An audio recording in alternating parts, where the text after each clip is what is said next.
कोल्हापुरात काँग्रेसची पत्रकार परिषद. केंद्र सरकारवर गंभीर आरोप. महिला आरक्षणाला काँग्रेसचा पाठिंबा कायम. कोल्हापूर येथे काँग्रेसचे आमदार विश्वजित कदम आणि आमदार सतेज पाटील यांनी पत्रकार परिषद घेत केंद्र सरकारवर टीका केली. कोणतीही पूर्वकल्पना न देता लोकसभेचं अधिवेशन बोलावण्यात आल्याचा आरोप त्यांनी केला.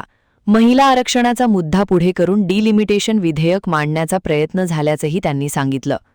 2023 साली मांडलेल्या महिला आरक्षण विधेयकाला काँग्रेसने पूर्ण समर्थन दिलं होतं, याची आठवणही त्यांनी करून दिली. नवीन जनगणनेनंतरच डिलिमिटेशन व्हावं अशी मागणी काँग्रेसकडून सातत्याने होत असल्याचं त्यांनी स्पष्ट केलं. मात्र 2011च्या जनगणनेच्या आधारावर हे विधेयक पुन्हा पुढे आणण्याचा प्रयत्न झाल्याचा आरोप करण्यात आला. परंपरेनुसार विधेयकावर चर्चा आणि मतदान होणं अपेक्षित असताना तसं झालं नाही, अशी नाराजी व्यक्त करण्यात आली. तसेच काही राज्यांच्या निवडणुकांपूर्वीच अधिवेशन बोलावण्यात आल्याबाबतही त्यांनी प्रश्न उपस्थित केले. काँग्रेसने नेहमीच महिला आरक्षणाला समर्थन दिलं असून भविष्यातही देणार असल्याचं त्यांनी स्पष्ट केलं. केंद्र सरकार चुकीचं चित्र निर्माण करत असल्याचा आरोप करत राष्ट्रीय जनगणना का झाली नाही याचं उत्तर सरकारने द्यावं अशी मागणी करण्यात आली.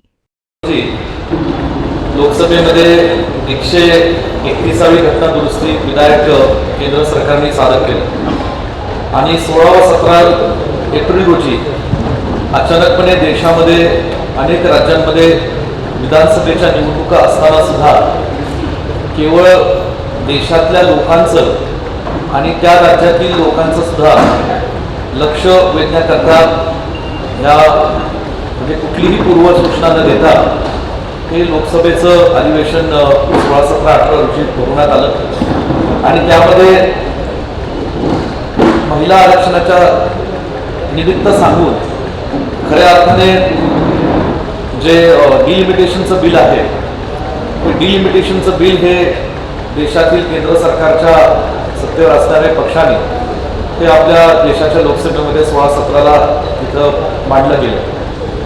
वास्तविक पाहता या संदर्भात सन 2023 रोजी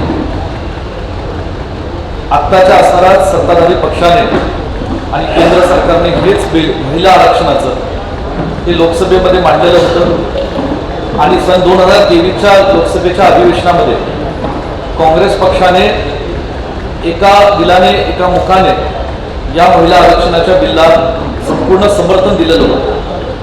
त्यावेळी सुद्धा हे अनेक विरोधी पक्षातील असणाऱ्या पक्षांनी सुद्धा त्याला समर्थन दिलं होतं आणि त्यावेळी सन 2023ला महिला आरक्षणाचं बिल हे देशाच्या लोकसभेमधनं त्या ठिकाणी पास झालेलं होतं.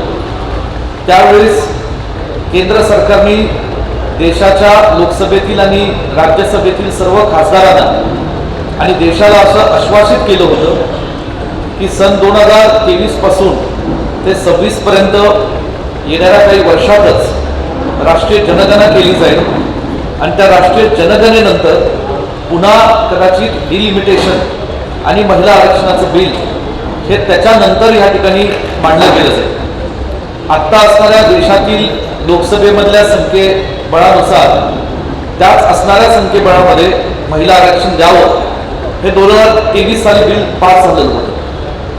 परंतु राष्ट्रीय जनगणना ही 2026 पर्यंत काही कारणामुळे न पूर्ण झाल्यामुळे आहे त्या परिस्थितीत आणि 2011च्या राष्ट्रीय जनगणनेनुसार हे डिलिमिटेशनचं आणि महिला आरक्षणचं बिल हे लोकसभेमध्ये मांडून ते पास करून देण्याचा कट हा केंद्र सरकारचा आणि सत्ताधारी पक्षाचा होता. मी याला कट यासाठी म्हणेन कारण कुठलंही बिल मांडण्यापूर्वी विशेषतः ज्या बिलाचा संपूर्ण देशावर आणि देशातील सर्व राज्यांवर एक संविधानिक इम्पॅक्ट होणार आहे, त्याचा प्रभाव होणार आहे, तर ते विरोधी पक्षातील प्रमुख नेत्यांना विश्वासात घेऊन ते बिल मांडण्याची एक कार्यपद्धत ही परंपरेनुसार लोकसभेमध्ये सत्ताधारी पक्षाकडनं ही पाळली गेली.